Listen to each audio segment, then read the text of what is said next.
Okay, I'm going to try to do this from scratch I'm not streaming this live. I'm going to put this direct to YouTube. So we're going to start a platform game from scratch. We're gonna start off. We're gonna open up a new Unity project from scratch and take it from there. We're gonna use the some free asset packs, or at least just one free asset pack. It is a free platform game. Assets from Buyout Games. It's available through the Unity Asset Store, and we're going to actually go all the way back to scratch from here. Okay, so this is the asset pack I'm talking about, the free platform game assets from Buyout Games. So, in the spirit of doing it from scratch, I'm going to close this scene, start from scratch. Okay. I'm going to even close Visual Studio. Here we are. Nothing going on. All right. So, we go to the Unity Hub. We open up the Unity Hub, and we say we want to open up a platform and name it like AMERE, platformer, whatever you want to call it, platformer, and we're going to call it, in my case, I'm going to call it this, but you should not call it this. I'm going to call it Buyout Platformer because it is using the Buyout Games platformer asset pack. So we will say new. And it's going to be a 2D Unity project. Oh, I'm going to name it here. Buyout, B-A-Y-A-T, platformer. Okay. All right, and the location, I'm going to put this in my case, I'm going to put it in homework 4 platformer. Okay. And we will go ahead and say create. All right. So we are starting from scratch here. And this takes a moment. Initializing project template.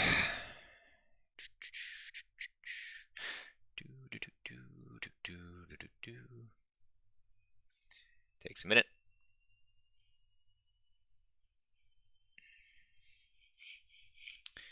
I'm doing this in real time. So we'll try to do this in, let's see, maybe 15-minute chunks or so, whatever makes sense. Okay, so we have an empty 2D game at this point. Okay, your window may look different because you're going to have some differences in terms of your setup here, and you may start off with the game window here, an empty game. We have no scenes. We just have sample scene, which is nothing in it. Okay, first thing I'm going to do is name this starter scene instead of sample scene. So we're going to say starter scene. Okay, and we will say save. Now, if you haven't already, you may want to go ahead and start synchronizing, collaborating, and so on. To do this, you have to say window, we'll say general, services, and make sure that you have enabled and created an organization. You may have to do this from the Unity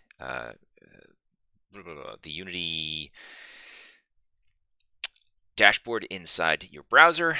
So we'll go ahead and say create a Unity project ID, create. All right, collaborate. We want to turn collaborate on. Okay. So sync and share with my entire team, preparing project for collaborating. Okay. And it may even say, let's go here, go to people. And that's going to go ahead, and that now will open up the window over in your browser, and it's going to ask some questions about that. Here's where you want to say, okay, add the organization.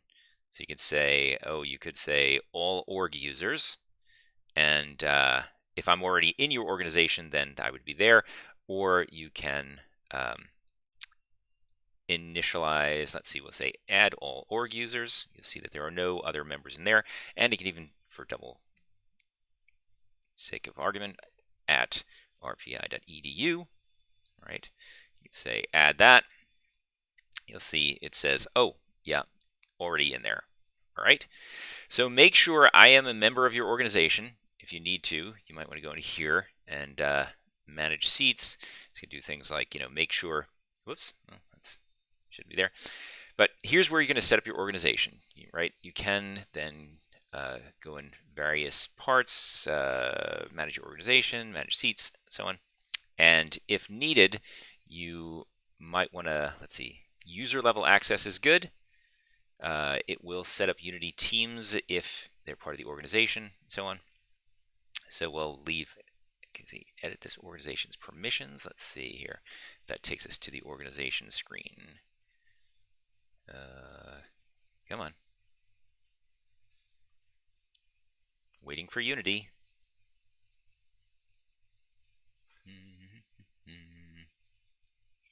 Come on, Unity. I'm going to spend all my time waiting for you.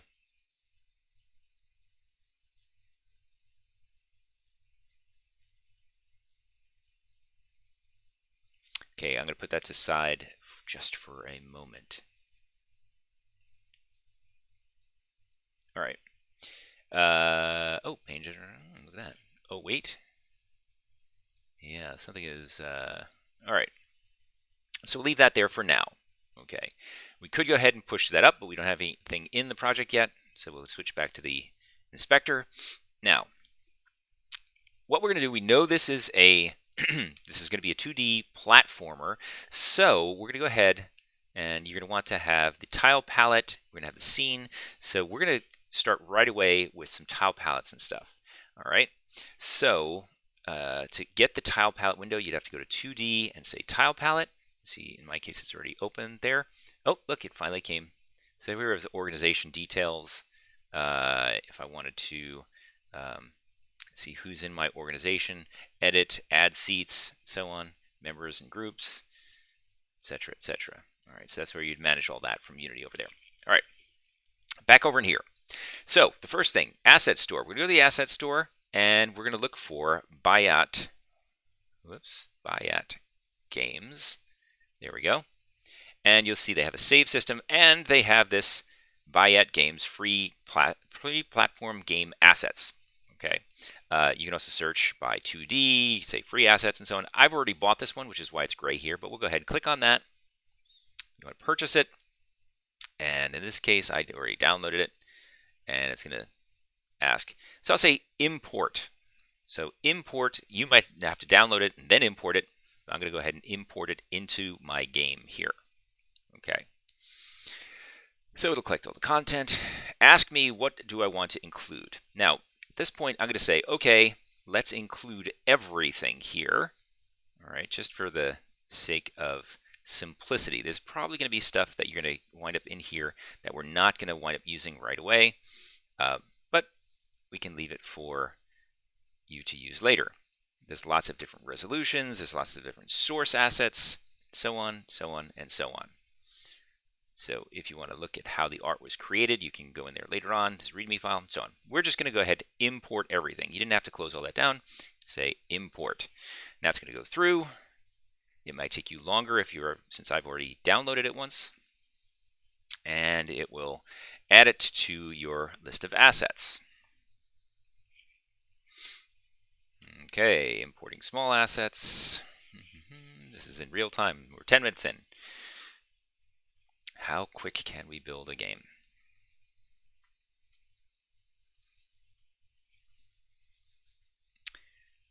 Okay.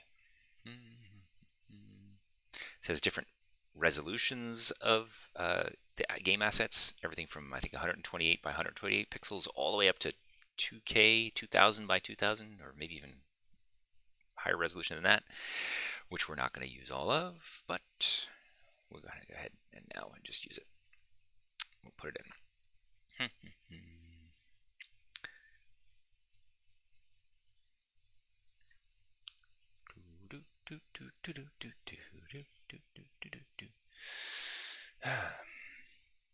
Spend half the time of this video waiting for Unity assets.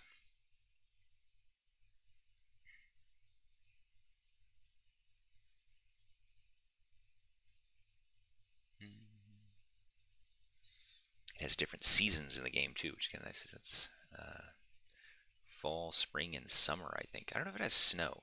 I forget. Oh, winter. I saw some winter in there. So.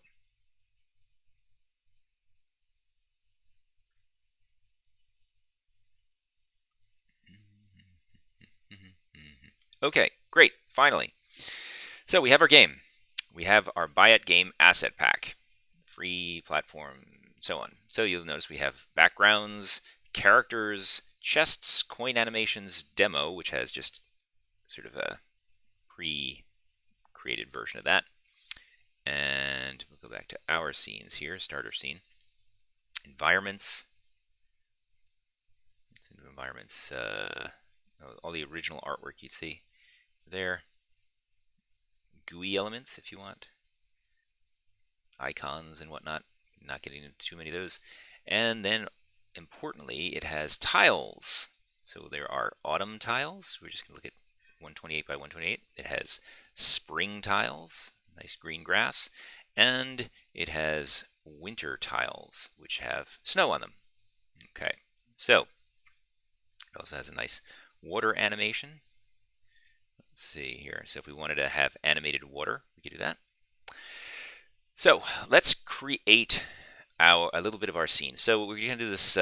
Normally I would start with working with a character, but instead here I'm going to go ahead and create this tile palette so I can start drawing some things in. All right. So let's see.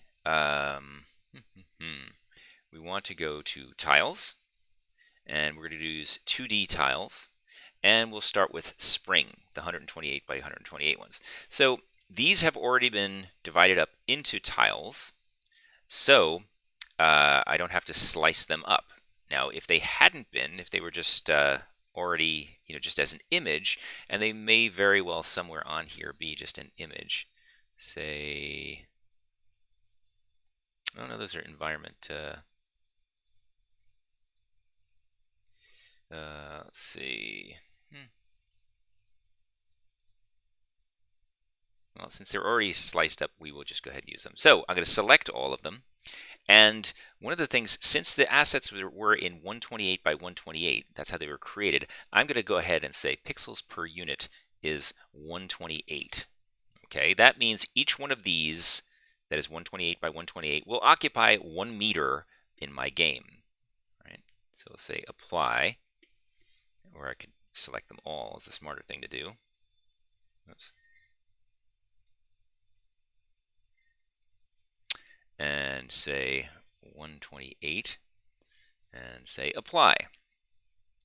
Okay, so all of these assets now are correctly scaled so that they will fit in one grid unit. So let's create a palette from that now. So create a new palette, and we're going to call this spring ground, something like that. Okay, create. It's going to ask where do we want to put that. So I'm going to go ahead, and since this is going to be a palette that's specific to the Buy It palettes, I'm going to go ahead and put it in my assets Buy It games. I could put it I could also put it in assets, but we'll go ahead, Buy It games, and I'm going to create a folder, new folder called palettes. Okay, so that is in my assets folder, Buy It games palettes. Could be anywhere, but it just needs to be somewhere. Select that folder. All right, so now it knows to put the assets associated with this tile palette there, or at least part of it. Now we'll go ahead and select all of them that we want to put in that tile palette, and we'll drag them here into our tile palette. Once again, it's going to ask, and we want to go make sure Buy It Games, Palettes, we're going to choose that, say select that folder. All right. And you'll see it has created this tile palette, which we can now select a tile, and if we want, we should be able to paint the tile over here in our scene. And I have had this happen once before where it doesn't like to show the scene. All right, let's go to scene, game, why is this? Paint,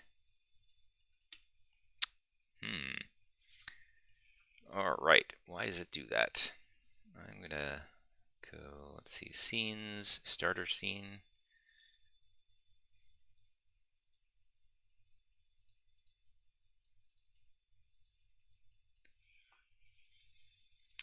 It's done this once before to me, and I cannot remember what happened. Main cap. Oh, all right. Silly me. I have not yet created in my starter scene a tile map, a grid to paint onto. All right, so that took a bunch of my time. To paint palettes, to paint tiles into a scene, you of course need a tile map to paint them onto. All right, so 2D object, tile map. There. That threw me off. All right, so you see it's created a grid for me, and it's created a tile map. So I'm going to change that tile map to platforms, or ground, whatever you want to call it, platforms. Okay, and we're going to call this, we need to give it a layer name for later on we do this. So we're going to add a layer, and this layer is going to be called ground. Okay, let's go back over here. So we have the grid, we have platforms, and we have the ground layer that we're going to put those platforms on. Ground. Okay, now, if we did the paintbrush, we get that. Now we can paint things in. Much, much, much better. All right, so let's go to the bottom of the screen here, or maybe the middle of the screen, and we'll do some painting. So we will start off on this side of the screen, and we're going to go ahead and paint a couple things. I'm going to grab this slope now, and maybe I'll do that. And then at the top here, got some other ones, and I'm going to have a slope that goes down, and I'm going to use this to kind of fill in some gaps, and I think there's another one. Yep, other side, fill in some gaps, and down at the bottom here, we'll have a couple more, and let's see, fill in that gap. Okay, so I've created sort of a little platform thing to wander around on here. And next, let's put another little platform up here. That was kind of weird. Instead, let's do it like that, and we'll put this one here. All right, good enough for starters. Maybe I'll put that there because I want a little bit him to fall down on. All right, so we've created a tile map. We have done just the basics at this point. At this point, it has no physics, has nothing like that. So let's introduce the character into the scene. So real quick, I'm going to go over to my assets, and I'm going to look for character. You'll see I have character in here, and there's character animations. We're not going to look at the source files. If you wanted to see how it was created, go there. But for now, we're just going to use character animation, and we're going to look for this idle character. And we're going to look at blink. It's going to be the image for our character. Right. Now, it starts off that this is actually a tile sheet that is 1024 by 128, and it has a whole blink cycle in there. So what I need to do is I need to turn this into a multiple sprite here. So I'm going to go ahead and say, okay, it is 128 units, and I want it to be multiple sprites per sheet, and the units are like that. Let's say apply. Okay, it hasn't divided them up yet though. So now I'm going to go to the sprite editor and say slice, and I could go ahead and say automatic, or I could say grid by cell size. And let's see, 128 by 128. Let's see if that works out. Slice. Nope, not particularly good here. You see, it's kind of they are not on those type of boundaries. So instead, let's go to automatic. Say slice. And here, what I believe it's done is actually created boundaries around these. It's found these transparent areas in there. So we're going to say delete existing. We should do that. Delete existing, and we'll do this in a smart automatic slice apply. All right, so now if we look and we click on any particular one, we should see that there are individual slices set up for that character. So we're good to go. Apply, that's applied. We can close the sprite editor, and now you'll see in here we have individual images. Okay, so what I want to do, I'm going to go ahead and create all 10 of these. I'm going to grab them, and I'm going to drag this into my scene. So this animation I'm going to drag. First off, I will close my tile palette. Can I close it from there? Close tab. So I don't see that for now. And I'm going to select this, and I'll drag this into my scene. There's my little character here. And I'll put the character right there. Now you see it wants to create an animation. That's because I clicked and I selected multiple images and dragged them into the scene. So that's why it's animated like that. So let's go and create an animation. So within my Buy It Games assets, now I'm going to put these up in my normal assets folder here. All right. So I'm going to create a new folder called Animations. Okay. Select that. And we'll call this Character Idle Blink. All right. So there's our character in the game. And if we hit play at this point, we should see our character, hopefully, will be blinking. Look at that. Our little blinking character. So what happened there? Well, because we dragged that in, it automatically created an animator for us, right? An Animator Controller that has one state in it called blink. It's a very, very basic, so we have it just named 1x_0, which is the name of that. And then also character idle blink is the name of the animation. Okay. So this has become our player here. I don't like that as the name, so I'm going to call this hero. Okay, so here's our hero. Now, if I want to at this point, I could also rename everything else, but I don't really need to, so I won't. All right, hit play again. Now we have our blinking hero there. All right. So I'm gonna set that's the first episode. Okay, so we've created a simple environment. We've set up our tile map, so we have our assets kind of in place now to create an environment, and we've created a very, very simple character. Our hero, right now, all our hero does is it just has a sprite renderer and an animator on it and a transform on it. So we haven't written any code yet. All we've done is kind of set up a very, very simple environment and a very, very simple character so far. All right, I'll stop that one right there.